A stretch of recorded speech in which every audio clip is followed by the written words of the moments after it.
Hello, yes, it's me again. And today I just felt like talking about the importance of the climax in stories. If anybody makes a dirty joke on my good Christian Minecraft server, I'm gonna be annoyed slightly at you. Before we start, just a disclaimer. I am not an expert in writing or story structure. I am just a sophomore English major who likes to talk about it a lot. And the thing is, from like elementary through middle school, I was always told by teachers and stuff that the climax was the most exciting part of the story. Sometimes they also called it the turning point, but they never really elaborated on it more thoroughly. So most of the time, it wasn't entirely clear to me, even though I wanted it to be. It never helped me identify the climax in a story.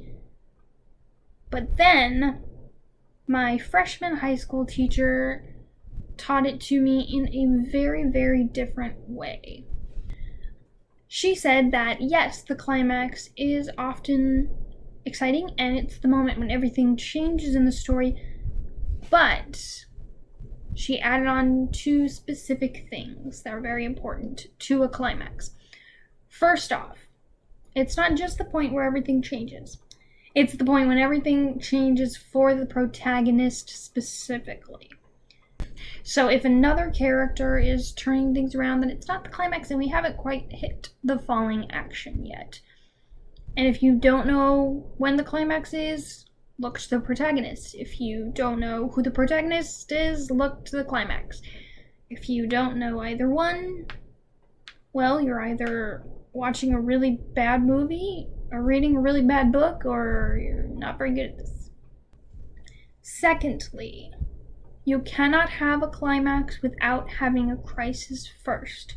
They go hand in hand, crisis and climax. And my teacher described the crisis as the decision to do something, and that something ends up being the climax. So in other words, the crisis is like the emotional turning point for your protagonist, and the climax is the turning point for the protagonist's plot. This will lead you to the resolution eventually, where the protagonist's inner conflict is resolved, so that the outer conflict can also be resolved. And the best and most straightforward example of crisis and climax I can think of is in Jurassic World. In this movie, I believe Bryce Dallas Howard's character is the protagonist because of this scene. Before this scene, throughout the entire movie, she's been looking at these dinosaurs as numbers on a chart, as objects used to build business, please audiences, that kind of thing.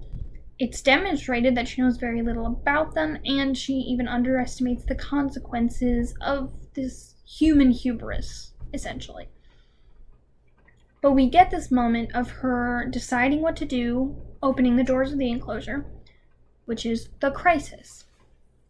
This makes her feel like a real human being who has thoughts and feelings and needs a second to come up with something to do, come to a conclusion. I find it so much more interesting when a character shows vulnerability and needs a moment before they step up to the plate than a character who just leaps into action immediately. That's Chris Pratt's character's role anyway. So the next thing she does in the scene is grab a flare, leading the T-Rex out of the enclosure to stop the Indominus Rex. This not only demonstrates how much she's learned about the dinos, because she now knows that T-Rexes sense heat, but it also demonstrates how much she's grown. Because for the first time ever, she is recognizing this T-Rex as a sentient animal, a creature equal to her in thoughts and feelings, but also a very dangerous predator that can help them out. But what's the point of having a strong crisis tied to your climax? You may be asking. Well, children, I have what I think is the right answer, and everybody knows that my opinion is fact because writing is a completely objective art. Get the answer by simply asking why.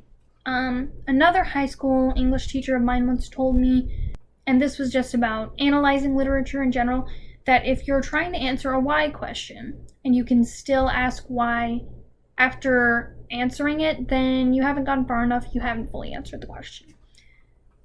So Bryce Dallas Howard, I'm sorry, I don't remember the characters' names and I'm too lazy to look them up. She needed to be the one to lead the T-Rex out of the enclosure because her doing it specifically gives us our message. It brings us to our center, our theme, whatever you want to call it. We learn what she learns, that animals are sentient and complicated, and their lives should not be taken lightly. That's why we see the raptors side with Chris Pratt out of loyalty before turning on him because the Indominus Rex is part raptor, before going back to Chris Pratt again, at least one of them, out of loyalty. Because they're animals. They feel affection, and that can often win out, but they still have deadly instincts that are anything but predictable. That's our message. But you may be asking, what is an example of what not to do with your crisis and climax?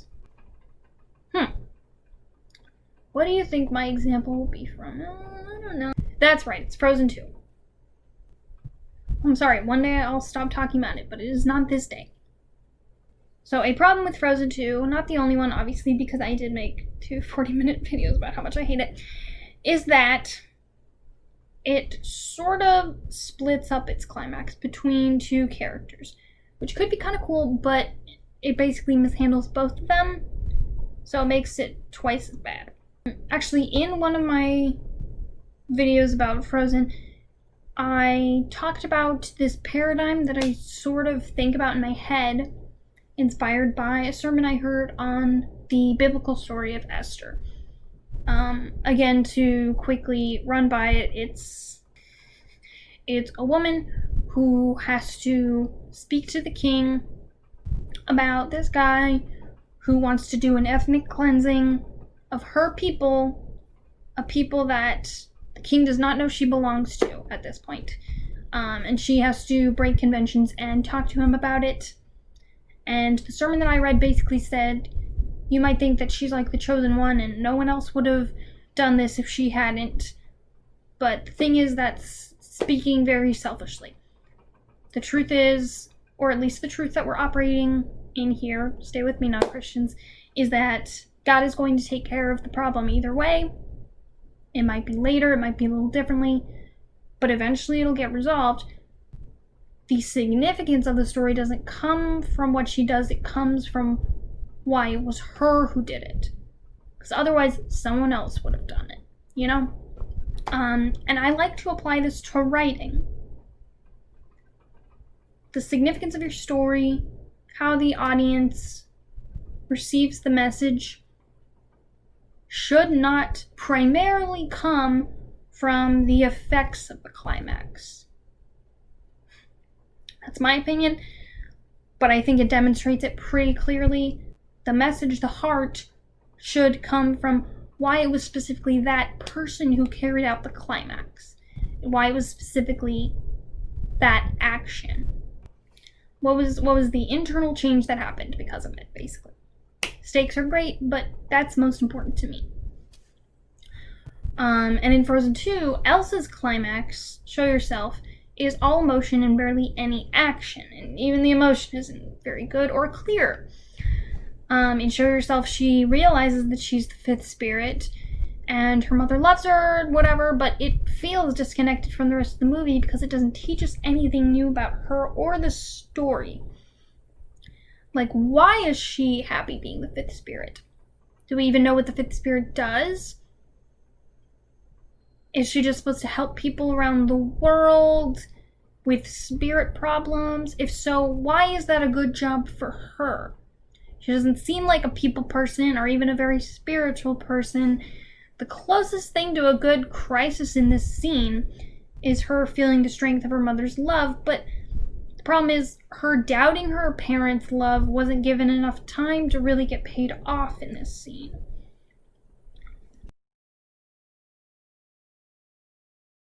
And then on the other hand, you have Anna's climax, who, as usual, has to actually do stuff. And her crisis and climax has to do with making the rock giants destroy her grandfather's dam, which would be a perfectly fine climax if you had a better setup. Why should it have been Anna breaking the dam? It's kind of a task that could have been done by literally anyone. Is it because Anna is an Arendelian princess and you're making a commentary about colonization? Because if you wanted to do that, you could have set her up as someone who really idolized her grandfather, or thought of Arendelian history as really, really sacred until the big reveal. Is it because she just experienced the loss of a sister and a friend, and so she needs to do something apart from them, even though she feels awful? But to drive that home, she could have done anything. That still doesn't answer why the dam had to be the climatic action. So yeah, I've often found that while writing, if a climax is not coming together, it's because the groundwork for the main character hasn't been laid out. Because it's hard to experience tension at the climax if you don't care about the person performing it. Additionally, there's nothing worse than a well-written character who goes nowhere narratively. And that's why a crisis combined with a good climax is so important. Obviously, these aren't hard and fast rules. Movies and books can have multiple climaxes. Some writers choose to not have a climax if it has to do with their message. TV obviously has weird rules, things like that. But generally, these are the tools that I like to use to dissect fiction, and I think they almost always determine where a piece of work's problems lie. Tell me what you think below, or don't. Just don't be mean to me. I'll cry.